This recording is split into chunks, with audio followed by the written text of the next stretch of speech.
ডাকসু হওয়ার পর থেকেই নানা দ্বিমত নানা মত আমাদের ব্যাপারে লোকজন করছে, ভিন্ন মত পোষণ করছে। আমরা এই স্বাধীনতা দিতে চাই, সবার ব্যাপারে আমরা ইনসাফ করতে চাই। আমাদের ব্যাপারে যারা দ্বিমত করবে তাদের প্রতি আমরা রেসপেক্ট রাখতে চাই যে আপনি স্বাধীনভাবে তার দ্বিমতটুকু করুন। জনগণ কিংবা শিক্ষার্থী বিচার করবে কোন মত অধিকতর রাইট। আপনি কতটুকু রুচিবোধ সম্পন্ন সেটা আপনার অ্যাপ্রোচের মধ্য দিয়ে বলবে। আপনি কতটুকু সুস্থ চিন্তা সম্পন্ন সেটা আপনার অ্যাপ্রোচের মধ্য দিয়ে বলবে। সেদিক থেকে আমরা সুস্থ একটি চিন্তার এবং রুচিবোধ সম্পন্ন আচরণের কম্পিটিশনে আমরা আমাদের নিজেদের চিন্তাগুলো শেয়ার করতে চাই।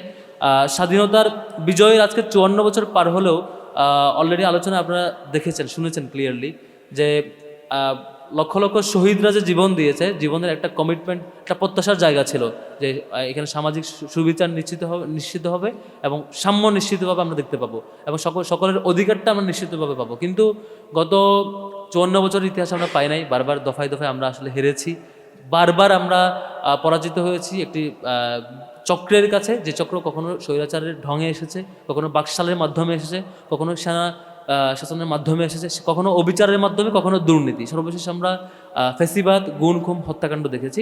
আমরা এবার একটা কমিটমেন্ট নিতে চাই। সেই কমিটমেন্টটা যেটা জুলাইয়ে নিয়েছিলাম যে আর কখনো যেসব সিমটমসের মধ্য দিয়ে একটি দল আওয়ামী লীগ ফ্যাসিবাদী রূপ নিতে পেরেছে, সেই ধরনের কোনো সিমটমস আমরা কখনো কোনো পলিটিক্যাল পার্টিতে আনতে দিব না, করতে দিব না। সেই কমিটমেন্ট আমরা নিতে চাই। কিন্তু আমরা 24-এর পরে আমরা আবারও দেখেছি সেই আন্তকুন্দল, আবারও দেখেছি সেই চাঁদাবাজি, সেই লুণ্ঠন, সে হত্যাকাণ্ড, ক্রসফায়ার কিংবা নিজেরা মারামারি হত্যাকাণ্ড সবগুলো ঘটেছে। দুর্নীতি অব্যাহতভাবে চলছে। আমরা কমিটমেন্ট নিতে চাই, জুলাইয়ে যে রক্ত দিতে হয়েছে সেই রক্ত আমরা দিতে চাই না।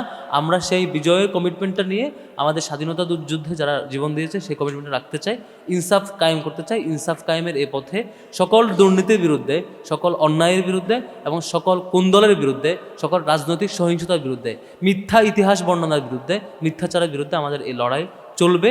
আমাদের শহীদদের রক্তের বদলা আমাদের ইনসাফ কায়েমের মাধ্যমে হবে, শহীদদের কমিটমেন্ট প্রতিষ্ঠার মাধ্যমে হবে, সেই আশাবাদ ব্যক্ত রাখতে চাই। আজকের আয়োজনের সভাপতি হিসাবে, বিশ্ববিদ্যালয়ের সভাপতি হিসাবে শাখার এই আয়োজনে যারা উপস্থিত হয়েছেন, সাংবাদিক ভাইরা এবং উপস্থিতি এবং সম্মানিত আলোচকবৃন্দ, সবাইকে শুভেচ্ছা জানাচ্ছি এবং মুবারকবাদ এবং ধন্যবাদ জানাচ্ছি। আমি দুঃখ প্রকাশ করছি আমাদের আলোচক আবু সাদিক কায়েম ভাই একটু ইমার্জেন্সি কারণে উপস্থিত হতে পারেন নাই, এবং একই সাথে এহসান মাহমুদ জুবাইর ভাই, যিনি জামাত ইসলামী সহকারী সেক্রেটারি জেনারেল, ইসলামী ছাত্র শিবিরের সাবেক কেন্দ্রীয় সভাপতি, তিনি স্টিল হানিফ ফ্লাইওভারে জ্যামে আটকে আছে 1 ঘন্টা ধরে আর কি।